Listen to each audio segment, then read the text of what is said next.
নমস্কার দর্শক বন্ধুরা, আজ রান্নামণির রান্নাঘরে হবে চিলি মাশরুম। মাশরুম প্যাকেটে করে বাজারে আজকাল কিনতে পাওয়া যায় হাই প্রোটিন বলে।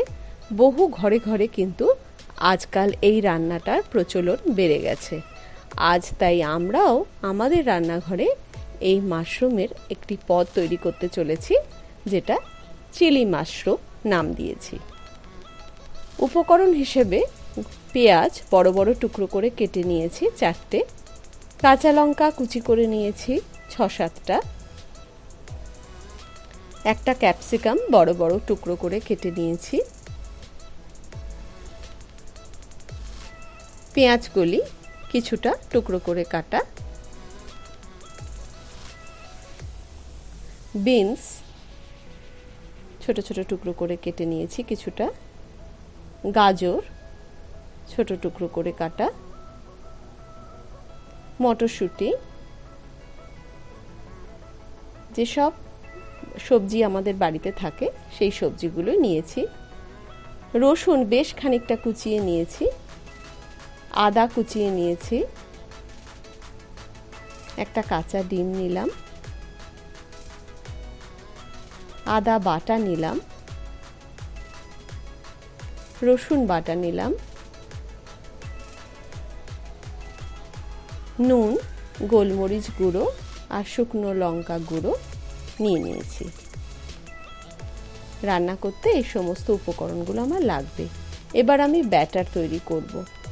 আমি 6 টেবিল চামচ ময়দা এবং 6 টেবিল চামচ কর্নফ্লাওয়ার নিয়ে নিলাম। দেখুন, কর্নফ্লাওয়ারটা বেশি মিহি আর ময়দাটা কিন্তু তার চেয়ে কম মিহি একটু। এই সমস্ত উপকরণ নিয়ে আমি এবার শুরু করতে চলেছি আমাদের রান্না চিলি মাশরুম। ভিনিগার লাগবে, সোয়া সস লাগবে এবং টমেটো সস লাগবে। যেহেতু চিলি প্রিপারেশন, এই সসগুলো কিন্তু আমাদের লাগবেই। আর লাগবে চাট মশলার গুঁড়ো প্যাকেট কিনে নিয়েছি।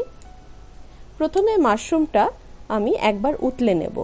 উতলে জল ফেলে এই অবস্থায় দাঁড়ালো, আমি ছড়িয়ে দিলাম থালায়, জিনিসটা ড্রাই হয়ে গেল।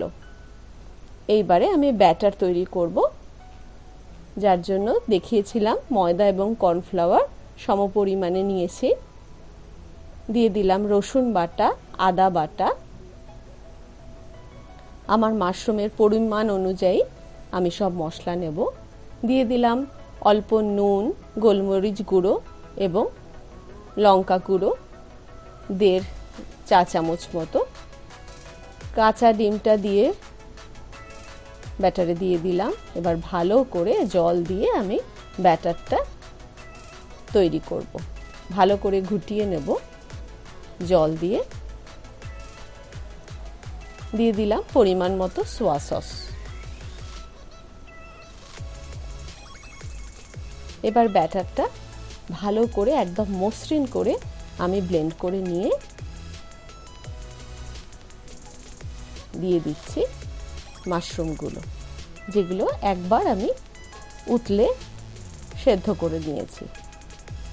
এবারে এই ব্যাটারে মাশরুম সেদ্ধটা ডুবিয়ে ভালো করে গোলাটা মাখিয়ে আমি কড়াইয়ে সাদা তেল দিয়ে ভাজবো।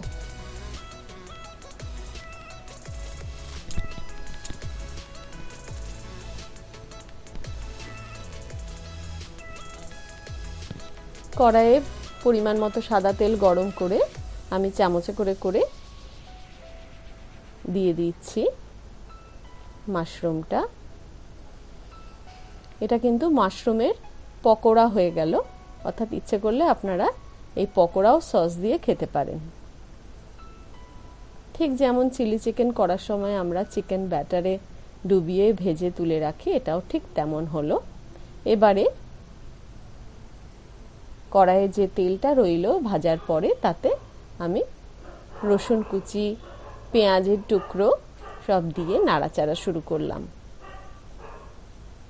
এবারে স্বাস্থ্যকর সব সবজি যেগুলো আমি নিয়ে নিয়েছিলাম সেগুলো একে একে দিতে থাকছি। গাজর, বিন, মটরশুঁটি, কাঁচা লঙ্কা কুচি, আদা কুচি, পেঁয়াজ কলি, ক্যাপসিকাম। বাচ্চারা যখন এমনি সবজি খেতে চায় না, তাদের এইরকম উপাদেয় রেসিপি বানিয়ে দিলে কিন্তু তারা সমস্ত সবজি খেয়ে নেবে। অল্প নুন দিয়ে ভাজা ভাজা করে বেশ মজে এলো। এবারে আমি আমার ঘরে বানানো সস দিলাম। টমেটো সস দিলাম,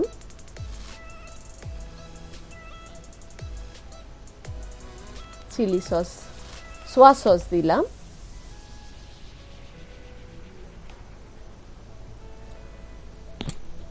বাড়িতে বানানো শেজওয়ান সস দিয়েছি, ভিনিগার দিয়েছি, দিয়ে সমস্তটা নাড়াচাড়া করছি।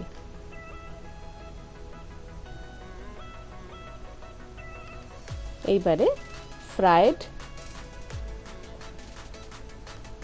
সমস্ত ফ্রাইগুলো দিয়ে দিচ্ছি, ফ্রাইড মাশরুমগুলো দিয়ে দিচ্ছি।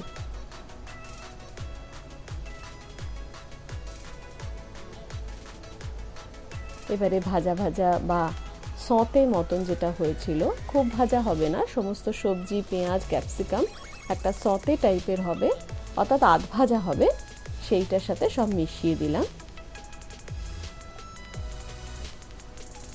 একটু মিষ্টি দিলাম, একটু নুন দিলাম, একটু গোলমরিচ গুঁড়ো দিলাম, একটু চাট মশলা দিলাম, দিয়ে নাড়াচাড়া করে আমি রান্নাটা কমপ্লিট করার দিকে এগিয়ে যাচ্ছি। এটা কিন্তু রুটি দিয়ে, লুচি দিয়ে, নান দিয়ে, কুলচা দিয়ে আপনি অনায়াসে বাড়ির সমস্ত সদস্যকে পরিবেশন করতে পারবেন। এটা একটা অত্যন্ত স্বাস্থ্যকর, প্রোটিন সমৃদ্ধ খাবার এবং সুস্বাদুও বটে। দর্শক বন্ধুরা, আজ আমাদের বানানো রেসিপিটা যদি আপনাদের ভালো লেগে থাকে, তাহলে আপনারাও চটপট বাড়িতে বানিয়ে ফেলুন এবং খেয়ে খাইয়ে সকলকে মুগ্ধ করুন। আবার আমরা পরবর্তী রেসিপি নিয়ে হাজির হব। আমাদের সঙ্গে থাকবেন। ধন্যবাদ।